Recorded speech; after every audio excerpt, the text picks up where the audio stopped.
Good afternoon, students. Welcome to the online class of ABN PR College. Today, I would like to start the second unit of evaluation paper. So, the first topic of the second unit is origin of basic biological molecules. Origin of basic biological molecules. See, basic. What are the biological molecules? So this is very important, and this was asked in previous examination. So this is very important for essay question. So last జరిగినటువంటి ఎగ్జామినేషన్లో ఈ question అడిగాడు ఏంటంటే what are biological molecules and explain the formation of biological molecules అని SA question అడిగాడు. So what is the meaning of biological molecules? See, biological means life. Molecules, whatever the atoms and other important molecules, they are present in the body of the animals and other living organisms are called as biological molecules. For example, the lipids, proteins, and the nucleic acids, RNA, DNA. So they are collectively called as the biological molecules.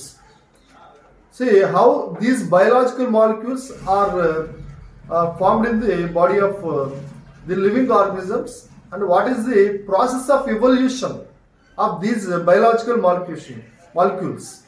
And biological molecules అనేటువంటివి ఏ రకంగా evolution అనేటువంటిది జరిగింది అనేటువంటిది చూస్తే first of all మనకి ఇక్కడ ఏంటంటే అసలు ఎర్త్ అనేటువంటిది ఎప్పుడు ఫామ్ అయింది, భూమి అనేటువంటిది ఎప్పుడు ఏర్పడింది, ఆ భూమి ఏర్పడిన తర్వాత ఆ భూమి మీద ఉన్నటువంటి ఏర్పడినప్పుడు ఉండేటువంటి పరిస్థితులు ఎలా ఉండేవి, తర్వాత రాను అట్మాస్ఫియర్ అనేటువంటిది ఎలా ఫామ్ అయింది, వాతావరణం అనేటువంటిది ఎలా ఫామ్ అయింది, దాని తర్వాత భూమి మీద ఉండేటువంటి టెంపరేచర్ ఏ రకంగా ఉండేది, తర్వాత ఆక్సిజన్ లెవెల్స్ ఎలా ఉన్నాయి, నెక్స్ట్ ఈ ఎర్త్ మీద వాటర్ రీసోర్స్ అనేటువంటి ఎలా వచ్చాయి, రివర్స్ కానీ స్ట్రీమ్స్ కానీ అలాగే సీస్ ఓషన్స్ ఇవన్నీ ఎలా వచ్చాయి, దాంట్లోంచి బయోలాజికల్ మాలిక్యూల్స్ అనేటువంటి ఎలా ఎవల్యూషన్ అనేటువంటి జరిగింది అనేటువంటిది ఫస్ట్ నుంచి కూడా లాస్ట్ వరకు, అంటే from the evolution of the formation of earth, భూమి ఏర్పడిన దగ్గర నుంచి ఈ మాలిక్యూల్స్ అనేటువంటివి బయోలాజికల్ మాలిక్యూల్స్ అనేటువంటి ఏర్పడే విధానం వరకు కూడా ఏ రకంగా ప్రాసెస్ అనేటువంటిది జరిగింది అనేటువంటి ప్రాసెస్ అనేటువంటి చూద్దాం మనం. చూడండి, earth was believed to be formed for about 4.5 billion years ago. 1 billion means 100 crores. 1 billion means 100 crores.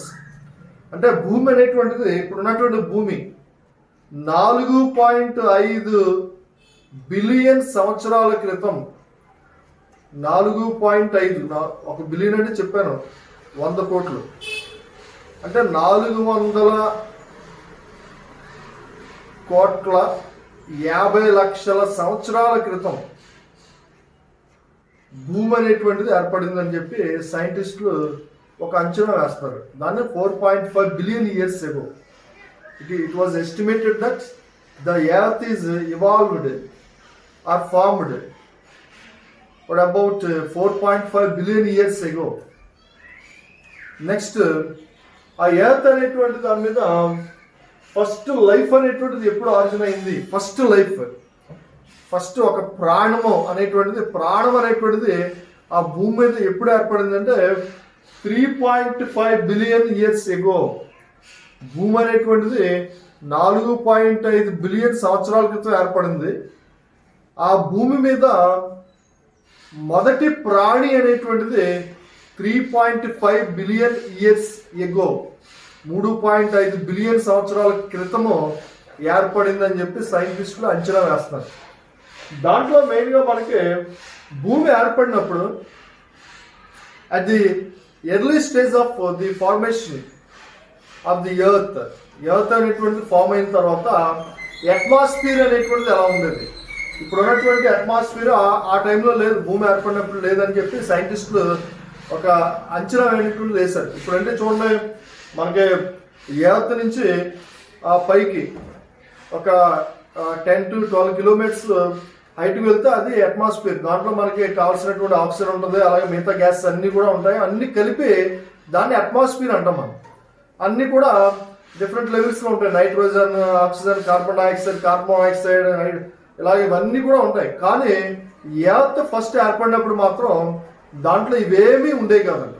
Only hydrogen మాత్రమే ఉండేది. ఎర్త్ ఫామ్ అయినప్పుడు ఉండేటువంటి అట్మాస్ఫియర్ ఏదైతే ఉందో భూమికి పైన ఉండేటువంటి కొన్ని కిలోమీటర్ల ఎత్తులో ఓన్లీ హైడ్రోజన్ గ్యాస్ మాత్రమే ఉండేదని చెప్పి సైంటిస్టులు అంచనా వేశారు. ఇంకా వేరే ఆక్సిజన్ కానీ, కార్బన్ డైఆక్సైడ్ కానీ, కార్బన్ మోనాక్సైడ్ కానీ, నైట్రోజన్ కానీ ఈ గ్యాసెస్ ఏవి కూడా ఈ అట్మాస్ఫియర్లో ఉండేది కాదు. అందుకనే that atmosphere was called as reducing atmosphere. ఆ అట్మాస్ఫియర్ని రెడ్యూసింగ్ అట్మాస్ఫియర్ అని చెప్పి పిలిచేవారు. అది మెయిన్గా దాంట్లో. నెక్స్ట్ దాంట్లో ఫస్ట్ స్టార్టింగ్లో ఎర్త్ ఫామ్ అయినప్పుడు ఎర్త్ పైన ఉన్నటువంటి టెంపరేచర్ అనేటువంటిది, the temperature on the earth was believed to be 5,000 to 6,000 degrees centigrade. 5,000 to 6,000 degrees centigrade. భూమి మీద వాతావరణం హైడ్రోజన్ ఉంది. భూమి మీద ఉండేటువంటి వాతావరణంలో ఉండేటువంటి ఉష్ణోగ్రత టెంపరేచర్ అనేటువంటిది ఎంత ఉందంటే భూమి పైన 5,000 డిగ్రీల నుంచి 6,000 డిగ్రీల సెంటిగ్రేడ్ టెంపరేచర్ ఉంది. ఇప్పుడు చూడండి, మనకి మ్యాక్సిమం ఇప్పుడు యావరేజ్గా చూసుకుంటే 37, 35 లేదా 40 డిగ్రీస్ యావరేజ్ టెంపరేచర్ ఉంది భూమి మీద. అలాంటిది భూమి ఏర్పడినప్పుడు ఎర్లీ స్టేజ్లో 5,000 to 6,000 డిగ్రీ సెంటిగ్రేడ్ టెంపరేచర్ ఉండదు. అంటే ఒక ఐరన్ తీసుకొచ్చి, ఒక ఐరన్ని ఈ 5,000 to 6,000 డిగ్రీ సెంటిగ్రేడ్ దగ్గర పెట్టామంటే ఆ ఐరన్ అనేటువంటిది ఏమవుతుందంటే మెల్ట్ అయిపోద్ది, కరిగిపోద్ది. ఐరన్ కరిగిపోయి లిక్విడ్గా మారిపోద్ది. అలాంటి టెంపరేచర్ ఉండేది ఆ టైంలో. Next that temperature was gradually cool down. ఆ టెంపరేచర్ 5,000 నుంచి 6,000 డిగ్రీ సెంటిగ్రేడ్ ఉండేటువంటి టెంపరేచర్ అనేటువంటిది నెమ్మదిగా చల్లబడి కొద్దిగా చల్లబడుతూ కొంతవరకు వచ్చింది. అది దానికి కొన్ని మిలియన్ సంవత్సరాలు పెట్టింది. 1 మిలియన్ అంటే 10 lakhs. అలా కొన్ని లక్షల సంవత్సరాల తర్వాత భూమి పైన 6,000 నుంచి 5,000 డిగ్రీల ఉష్ణోగ్రత నెమ్మదిగా తగ్గుకుంటూ వచ్చింది. అది దాంట్లో. నెక్స్ట్ వాతావరణంలో ఏదైతే హైడ్రోజన్ మాత్రమే ఉండేటువంటి, ఓన్లీ హైడ్రోజన్ ఉంటుంది, ఒక్కటే ఉందని చెప్పాను భూమి మీద. ఆ హైడ్రోజన్ అనేటువంటిది నెమ్మదిగా తగ్గుతూ ఆ hydrogen place of hydrogen, in addition to hydrogen and in place of hydrogen some of other gases also developed in the atmosphere. Hydrogen తగ్గుతుంది. హైడ్రోజన్ ఉంది అట్మాస్ఫియర్లో. హైడ్రోజన్తో పాటుగా మిగతా గ్యాసెస్ కూడా అట్మాస్ఫియర్లో నెమ్మదిగా ఫామ్ అవడం అనేటువంటి జరుగుతుంది. అంటే ఇవన్నీ 1 by 1 ఒక సీక్వెన్షియల్గా ఇవన్నీ కూడా జరిగిందన్నమాట. భూమి ఏర్పడింది, తర్వాత టెంపరేచర్, తర్వాత అట్మాస్ఫియర్, అలాగా. నెక్స్ట్ ఆ టైంలో అట్మాస్ఫియర్ ఏదైతే ఉందో దాంట్లో వాటర్ వేపర్ అనేటువంటిది వచ్చింది, నీటి ఆవిరి వాతావరణంలో. అలాగే carbon monoxide, carbon dioxide, next nitrogen, తర్వాత మీథేన్. నెక్స్ట్ ఇవన్నీ కూడా హైడ్రోజన్ని రీప్లేస్ చేసినాయి. అన్నీ కూడా ఏంటి? వాటర్ వేపర్, తర్వాత carbon monoxide, carbon dioxide, nitrogen, methane.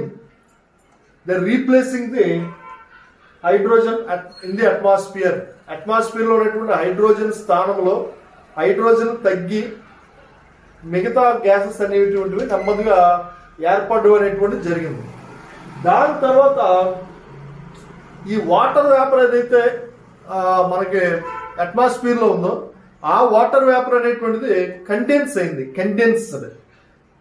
అయ్యి దగ్గరికి వచ్చేసింది మరి బాగా సాంద్రీకరించడం అంటారు దాన్ని తెలుగులో. కండెన్స్డ్ అయ్యి నెమ్మదిగా రెయిన్స్ అనేటువంటివి పడడం జరిగింది. అవన్నీ కూడా వాటర్ వేపర్ కండెన్స్ అయ్యి అవి నెమ్మదిగా క్లౌడ్స్ కింద మారడం జరిగింది. అట్మాస్ఫియర్ పైన క్లౌడ్స్ అంటే మేఘాల కింద మారినాయి. అండ్ తర్వాత రెయిన్స్ వర్షాలు అనేటువంటివి రూపంలో ఆ వర్షపు నీటి రూపంలో ఆ నీటి ఆవిరి వాటర్ వేపర్ అనేటువంటిది నెమ్మదిగా భూమి మీదకి పడడం అనేటువంటి జరిగింది. So that was the evidence of first water on the land on the earth. అది భూమి మీద మొట్టమొదటి నీరు అనేటువంటిది ఆ రకంగా తయారైంది. నెక్స్ట్ దాని తర్వాత ఆ రెయిన్ వాటర్ ఏంటంటే అంతా కూడా రెయిన్ వాటర్ భూమి మీద పడినటువంటి రెయిన్ వాటర్ అంతా కూడా దగ్గరికి వచ్చుకుంటూ కొన్ని ప్లేసెస్లోకి ఎంటర్ అయినాయి. అలాగా స్ట్రీమ్స్ అంటే రెయిన్ వాటర్ అంతా దగ్గరికి రావడం వల్ల ఒకే చోట ప్రవహించడం వల్ల సెలయేరులు అనేటువంటివి ఏర్పడ్డాయి. స్ట్రీమ్స్ ఏర్పడ్డాయి. తర్వాత అవన్నీ నెక్స్ట్ ఆ స్ట్రీమ్స్ అన్నీ కలిసి సెలయేరులు అన్నీ కలిసి ఒక దాంట్లోకి ప్రవహించడం వల్ల రివర్స్ అనేటువంటి ఏర్పడ్డాయి. అందుకే చూడండి, ఒక రివర్ ఉందంటే ఆ రివర్లోకి అనేక సెలయేర్లు వచ్చి వాటర్ కలుస్తూ ఉంటాయి. అనేక సెలయేర్లు వచ్చి రివర్లోనికి నీటిని అవి రిలీజ్ చేస్తూ ఉంటాయి. సో అలా రివర్స్ అనేటువంటి ఏర్పడింది. అలా మంచినీరు అనేటువంటిది ఏర్పడింది. అంటే all the rivers they are finally mixed with the seas. రివర్లో నుంచి వచ్చేటువంటి మొత్తం అన్ని రివర్స్ కూడా అక్కడ ఉన్నటువంటి ఒక పెద్ద ప్లేస్లోకి ఆ రివర్ వాటర్ అంతా ఎంటర్ అవ్వడం వల్ల అక్కడ నెమ్మదిగా సీస్ ఓషన్స్ అనేటువంటి ఏర్పడ్డాయి. ఆ రివర్ వాటర్ ఎప్పుడైతే ఫ్లో అవ్వుకుంటూ వచ్చిందో ఆ ఫ్లో అయ్యేటప్పుడు ఏంటంటే ఆ రివర్ దారిలో ఉన్నటువంటి రాక్స్ అలాగే స్టోన్స్ పెద్ద రాళ్ళు తర్వాత శిలలు వీటిని తగులుకుంటూ రావడం వల్ల రివర్ వాటర్ అవన్నీ కరిగి దాంట్లో ఉన్నటువంటి మినరల్స్ ఇవన్నీ కూడా రివర్ వాటర్తో పాటుగా వచ్చి సీలోనికి పడడం వల్ల సీ వాటర్ అనేటువంటిది సాల్ట్ వాటర్ కింద మారిపోవడం అనేటువంటి జరిగింది. ఇప్పుడు మనకి రివర్లో చూస్తే సాల్ట్ కాన్సన్ట్రేషన్ అనేటువంటి చాలా తక్కువ ఉంటుంది సాల్ట్ కాన్సన్ట్రేషన్. అదే మనకి సీలో చూసుకుంటే దగ్గర 30% సాల్ట్ కాన్సన్ట్రేషన్ అనేటువంటి సీ వాటర్. అందుకే మనకి డ్రింకింగ్కి ఉపయోగపడదు. ఎందుకని సాల్ట్ కాన్సన్ట్రేషన్ ఎక్కువ అంటే ఒక సీకి అనేక రివర్స్ వచ్చి వాటర్ని రిలీజ్ చేస్తూ ఉంటాయి. అనేక రివర్స్ తీసుకొచ్చినటువంటి ఆ వాటర్ అంతా కూడా సీలో పడుతూ ఉంటుంది. ఆ రివర్స్ ఫ్లో అయ్యేటప్పుడు ఆ రివర్స్ ఏవైతే రాక్స్ ని తగులుకుంటూ వెళ్తూ ఉంటాయో ఆ రాక్స్ ని తగిలేటప్పుడు ఆ రివర్ వాటర్ వచ్చి రాక్ ని తగిలినప్పుడు ఆ రాక్ ఏమవుతుందంటే డిజాల్వ్ అవుతుంటది, కరుగుతూ ఉంటుంది.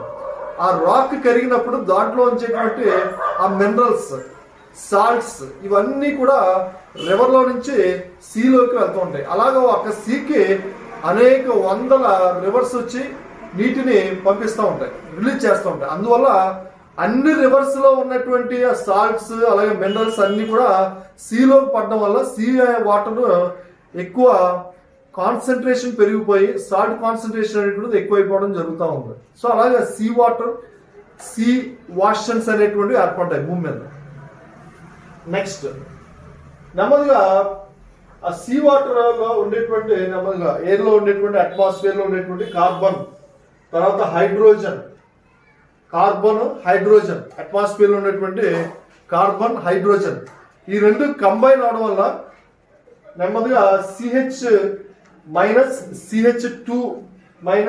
అనేటువంటివి ఏర్పడ్డాయి. అంటే హైడ్రోకార్బన్స్ అంటారు ఇవన్నీ ఏర్పడ్డాయి. అలా హైడ్రోకార్బన్స్ ఏర్పడ్డాయి నెమ్మదిగా. హైడ్రోకార్బన్స్ ఎలాగా కార్బన్ అలాగే హైడ్రోజన్ అట్మాస్ఫియర్ లో ఉన్నటువంటి కార్బన్ హైడ్రోజన్ రెండు కంబైన్ అవడం వల్ల నెమ్మదిగా హైడ్రోకార్బన్స్ అనేటువంటివి ఏర్పడ్డాయి. ఈ హైడ్రోకార్బన్స్ అనేటువంటివి చాలా ఇంపార్టెంట్ రోల్ ప్లే చేస్తున్నాయి. ఈ హైడ్రోకార్బన్స్ నెమ్మదిగా ఒకదానికొకటి రియాక్ట్ అయ్యి ప్లస్ అమోనియా వాటర్ తోటి రియాక్ట్ అవడం వల్ల ఈ హైడ్రోకార్బన్స్ అమోనియా తర్వాత అమోనియా ఎలా ఫామ్ అయింది అనుకోవచ్చు. అమోనియా అంటే అట్మాస్ఫియర్లో ఉన్నటువంటి నైట్రోజన్ హైడ్రోజన్ ఈ రెండు ఒకదానికొకటి కంబైన్ అవ్వడం వల్ల ఇక్కడ మనకి ఈ అమోనియా అనేటువంటి ఫామ్ అయింది. NH3 అని చెప్పి పిలుస్తాం కదా, అలాగా. తర్వాత వాటర్ ఎలాగ ఉంది, ఈ హైడ్రోకార్బన్స్ ఈ అమోనియా తర్వాత వాటర్తో పాటు రియాక్షన్లో పార్టిసిపేట్ చేయడం వల్ల నెక్స్ట్ కొన్ని రకాలైనటువంటి మాలిక్యూల్స్ అనేటువంటి ఏర్పడ్డాయి. ఏంటో మాలిక్యూల్స్ అంటే షుగర్స్ అనేటువంటి ఏర్పడ్డాయి. తర్వాత ఎమైనో యాసిడ్స్ అనేటువంటి ఫామ్ అయినాయి. తర్వాత ఫ్యాటీ యాసిడ్స్ అనేటువంటి ఫామ్ అయినాయి. Fatty acids, sugars, amino acids, fatty acids, తర్వాత ప్యూరిన్స్, పిరమిడిన్స్, తర్వాత న్యూక్లియోటైడ్స్ అండ్ ఇవన్నీ కూడా ఫామ్ అవ్వడం జరిగింది. చూడండి, షుగర్స్, ఎమైనో యాసిడ్స్, తర్వాత ఫ్యాటీ యాసిడ్స్, తర్వాత ప్యూరిన్స్, పిరమిడిన్స్, న్యూక్లియోసైడ్స్, తర్వాత న్యూక్లియోటైడ్స్ ఇవన్నీ కూడా ఫామ్ అయినాయి. This are all formed within the oceans. ఇవన్నీ కూడా మహాసముద్రాల్లో ఏర్పడ్డాయి. అన్నీ కూడా మహాసముద్రాలు. అందుకనే ఈ సీస్ని ఏమంటారంటే ఆ రోజుల్లో ఆ టైంలో ఉండేటువంటి ఇవన్నీ మాలిక్యూల్స్ అన్నీ కూడా సీలో ఏర్పడ్డాయి. కాబట్టి ఆ సీన్ ఏమన్నారు అంటే, లేదా వాషన్ ఏమన్నారంటే హార్ట్ డైల్యూట్ సూప్ అని చెప్పి పిలుస్తూ ఉంటారు, లేదా ప్రీబయోటిక్ సూప్ అని కూడా పిలుస్తారు. The sea water or water called as prebiotic soup or hot dilute soup అని పిలిచేవారు. అలాగే సీలోని ఇవన్నీ ఏర్పడ్డాయి మొత్తం అన్నీ కూడా. నెక్స్ట్ ఈ కాంప్లెక్స్ సబ్స్టెన్సెస్ ఏవైతే ఉన్నాయో ఇవన్నీ తర్వాత ఏర్పడ్డాయి. మెయిన్గా ఏంటంటే దీంట్లో నెక్స్ట్ మోనోమియర్స్ ఫామ్ అయినాయి. నెక్స్ట్ మోనోమియర్స్, వీటి నుంచి sugars, fatty acids, amino acids ఇవన్నీ కలవడంలో ఆ మోనోమియర్స్ అనేటువంటి ఏర్పడ్డాయి. And these monomers they are combined with each other and forming into polymers. ఈ మోనోమియర్స్ అనేటువంటి పాలిమియర్స్గా ఏర్పడ్డాయి. ఈ పాలిమియర్స్ నుంచి ప్రోబయోటిక్స్ అనేటువంటి ఏర్పడ్డాయి, లేదా ప్రీబయోటిక్స్ అని చెప్పి పిలుస్తుంటారు. మోనోమియర్స్, పాలిమియర్స్, ప్రీబయోటిక్స్. నెక్స్ట్ నెమ్మదిగా ఆర్ఎన్ఏ అనేటువంటిది ఫామ్ అయింది. ఆర్ఎన్ఏ ఫైనల్గా RNA combined with each other and the replication of RNA takes place. RNA replication అనేటువంటి జరిగింది. ఈ RNA replication జరిగి RNAలో ప్రోటీన్ సింథసిస్లో పార్టిసిపేట్ చేయడం వల్ల రైబోజోమ్స్తో పాటుగా ప్రోటీన్ సింథసిస్ నెమ్మదిగా ప్రోటీన్స్, పెప్టైడ్స్, ఎమైనో యాసిడ్స్ అనేటువంటి ఫామ్ అయినాయి. Proteins, peptides, amino acids.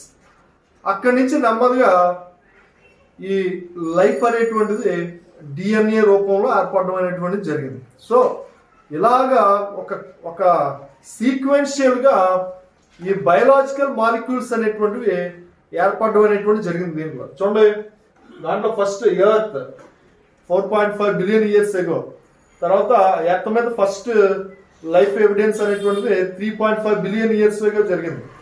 దాని తర్వాత ఫస్ట్ అట్మాస్ఫియర్లో టెంపరేచర్ హైడ్రోజన్ అనేటువంటిది ఎక్కువ ఉంటుంది. హైడ్రోజన్ అనేటువంటిది ఉండేది, నో అదర్ గ్యాసెస్, ఆక్సిజన్ కానీ ఏమి ఉండేది కదా, ఓన్లీ హైడ్రోజన్ ఉండేది. అలాగే ఆ టైంలో టెంపరేచర్ అనేటువంటిది 5000 to 6000 డిగ్రీ సెంటిగ్రేడ్ టెంపరేచర్ ఉండేది. దాని తర్వాత కూల్ అయ్యి టెంపరేచర్ తగ్గింది.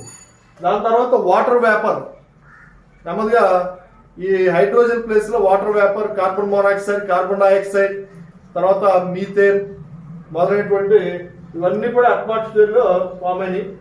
ఆ తర్వాత వాటర్ వేపర్ కండెన్స్ అయ్యి క్లౌడ్స్గా మారి రెయిన్స్ రూపంలో నేల మీదకి వాటర్ రూపంలో రావడం జరిగింది.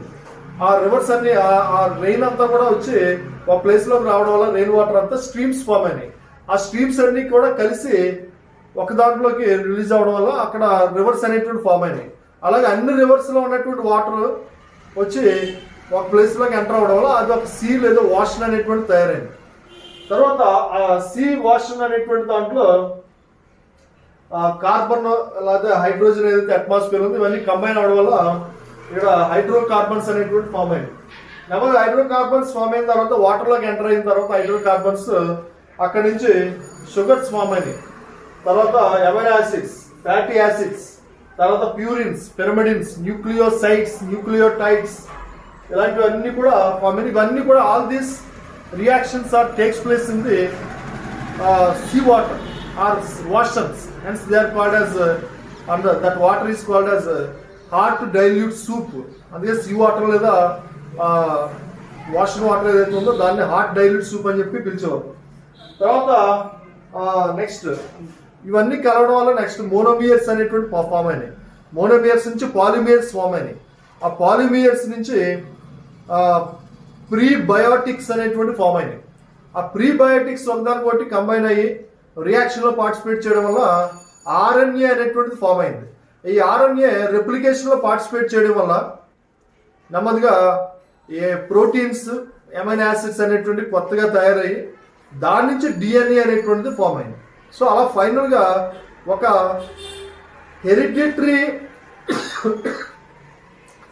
మాలిక్యూల్ అనేటువంటిది ఫస్ట్ టైం వాటర్లో ఫామ్ అయింది, సీ వాటర్లో. సో ఇలాగ చూడండి, ఈ సీక్వెన్షియల్గా ఎంత ఫామ్ అయిన దగ్గర నుంచి ఫైనల్గా డిఎన్ఏ అనేటువంటిది ఒక హెరిడిటరీ మాలిక్యూల్ అనేటువంటి ఫామ్ అయ్యే వరకు కూడా ఎన్ని సీక్వెన్షియల్ ఈవెంట్స్ అనేటువంటివి ఎర్త్ మీద జరిగినాయో అవన్నీ కూడా దీంట్లో మనకి ఇంపార్టెంట్. దాంట్లో ఇవన్నింటినీ కలిపే బేసిక్ బయలాజికల్ మాలిక్యూల్స్ అని చెప్పి పిలుస్తారు దాన్ని. So this is about the basic biological molecules. ఇది ఎస్ఐ క్వశ్చన్ అడిగాడు, ఇదంతా రాయాలి మొత్తం కంప్లీట్గా. సో మీకు మెటీరియల్ కూడా డీటెయిల్గా రాసిచ్చాను, నేను ఉంది మీ దగ్గర తీసుకోండి. లేకపోతే ఎవరైతే జిరాక్స్ కావాల్సిన వాళ్ళు జిరాక్స్ సెంటర్కి వెళ్ళి కాలేజ్ గేట్ పక్కన దాంట్లో జిరాక్స్ సెంటర్లో ఇస్తాడు, తీసుకోండి. ఆ 3 పేపర్స్ సంబంధించినటువంటి మెటీరియల్ కూడా రెడీగా ఉంది. ఎవల్యూషన్, అలాగే ఇకాలజీ, డైవర్సిటీ ఇన్ లైఫ్, ఇవన్నీ కూడా 3 పేపర్లు రెడీగా ఉన్నాయి. Okay, thank you very much.